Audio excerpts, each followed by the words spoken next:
Looking at the second test match, spin friendly track नहीं था। वहाँ पे कुलदीप यादव ने 5 विकेट्स लिए। कोई भी पिच आप दे दो, वो वहाँ पे विकेट्स ले सकते हैं। अश्विन को भी आप एक कांच पे बॉल डालने को बोल दो, वो वहां से भी आपको विकेट लेके देंगे। Similarly Kuldeep Yadav is also of same mindset and he is a genuine wicket taker. Kuldeep Yadav is our 3 format player, not Harshit Rana, but Kuldeep Yadav हमारे सही मायने में 3 फॉर्मेट प्लेयर लग रहे हैं मेरे को। एंड उसके बारे में, कुलदीप यादव के बारे में हमने काफ़ी बात की है that he was not given the chance. पूरे इंग्लैंड टूर में he was benched through the 5 matches. हालांकि वो वाइट बॉल क्रिकेट में अच्छा कर रहे थे, T20 और ODI में तो I think he is our main bowler I guess. Bumrah से भी ज़्यादा भी कंट्रीब्यूट कर रहे हैं वो वाइट बॉल क्रिकेट में। But looking at the second test match, जहाँ पे इतना स्पिन फ्रेंडली ट्रैक नहीं था, राइट, वहाँ पे कुलदीप यादव ने 5 विकेट्स लिए। सो कहीं ना कहीं ये दिखाता है कि जो उनकी एबिलिटी है, कोई भी पिच आप दे दो, वो वहाँ पे विकेट्स ले सकते हैं। Yes, I mean Kuldeep Yadav is somewhat I mean again a different bowling style. Ashwin was an off spinner and Kuldeep Yadav is a left arm Chinaman. But again the role of both these guys are similar. Like Ashwin को भी आप एक कांच पे ball डालने को बोल दो, वो वहां से भी आपको विकेट लेके देंगे। Similarly Kuldeep Yadav is also of same mindset and he is a genuine wicket taker. And जब से उन्होंने अपनी स्पिन के साथ अपना पेस भी थोड़ा बहुत इंक्रीज किया है, people are finding it very much difficult to pick him. Earlier जब उनका खराब टाइम चल रहा था तो उनके साथ यही प्रॉब्लम था कि उनका पेस इतना स्लो था दैट अगर बैट्समैन उनको हाथ से पिक नहीं कर रहा था तो भी वो अच्छे से टाइम लेके मार रहे थे या डिफेंड कर पा रहे थे। लेकिन जब से उन्होंने अपना पेस इंक्रीज किया है, after that he had worked in NCA, Rohit Sharma ने इनको ये एडवाइस किया था आई गेस, उसके बाद से इनका जो एक्यूरेसी है प्लस जो डिसेप्शन लेवल है वो बहुत ज़्यादा बढ़ गया and people are not picking him up from his hand.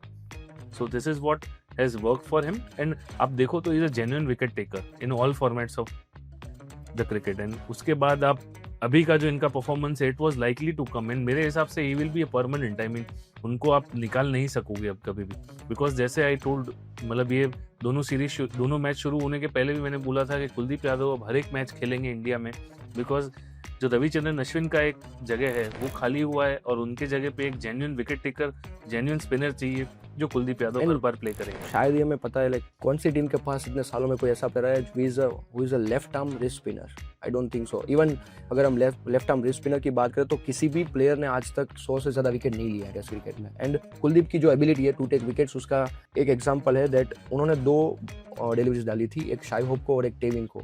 दोनों ही स्टॉक बॉल्स थे। स्टॉक बॉल इज दैट जो पिच करके थोड़ा स्किड होता है, right. One was pitched in around slightly around off stump, दूसरा था जो मिडल स्टंप के आसपास पिच हुआ था।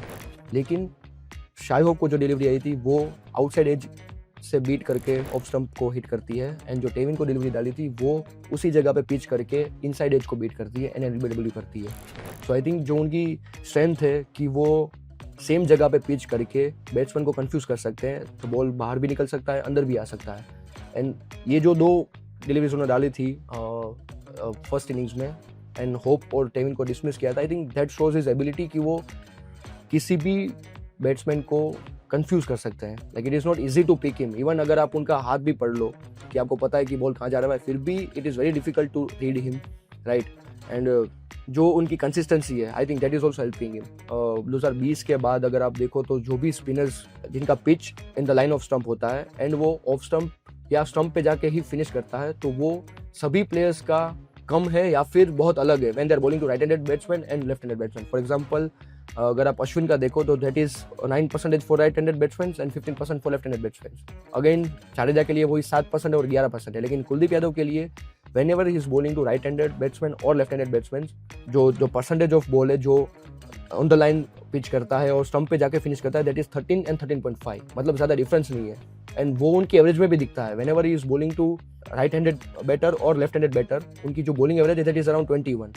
सो कोई भी बैट्समैन हो, बी इट राइट-हैंडर और left hander, he is facing difficulties against Kuldeep Yadav, और ये उनकी स्ट्रेंथ है। And that is why I think उनकी अभी जो अगर आप करियर की एवरेज भी देखो वो भी अराउंड 20 के आसपास है। इस second already taken 60 wickets, 12 wickets तो इस सीरीज में आ गए हैं। And I think Kuldeep Yadav is our 3 format player, not Harshit Rana, but Kuldeep Yadav हमारे सही मायने में 3 फॉर्मेट प्लेयर लग रहे हैं मेरे को। 100%। आई मीन उनका जो भी पिछले 2 सालों में उनका जो परफॉर्मेंस रहा है, 2 या 3 सालों में, इट इज़ रिमार्केबल। आप देखो तो इवन आईपीएल का परफॉर्मेंस देख लो, ये टेस्ट मैच का परफॉर्मेंस देख लो, या चैंपियंस ट्रॉफी में जो परफॉर्म किया उन्होंने वो देख लो, तो हर एक performances are match winning performances, जो बॉल से ये लोग मैच खींच के लेके आ रहे हैं अपने इंडियन टीम के side. So this is and कहीं ना कहीं ये दिल्ली की जो पिच थी वहाँ पे कुलदीप यादव ऑलरेडी खेल चुके हैं, आईपीएल में खेले हैं, इवन फर्स्ट क्लास क्रिकेट भी उन्होंने खेला है इस पिचेस पे, तो वो भी शायद कहीं ना कहीं हेल्प करता है। But like you said that Ravichandran Ashwin के बाद वी नीडेड अ स्पिनर जो किसी भी ट्रैक पे जाके विकेट ले सके, चाहे वो बैटिंग फ्रेंडली हो चाहे वो बॉलिंग फ्रेंडली हो, and Kuldeep Yadav I guess is the one.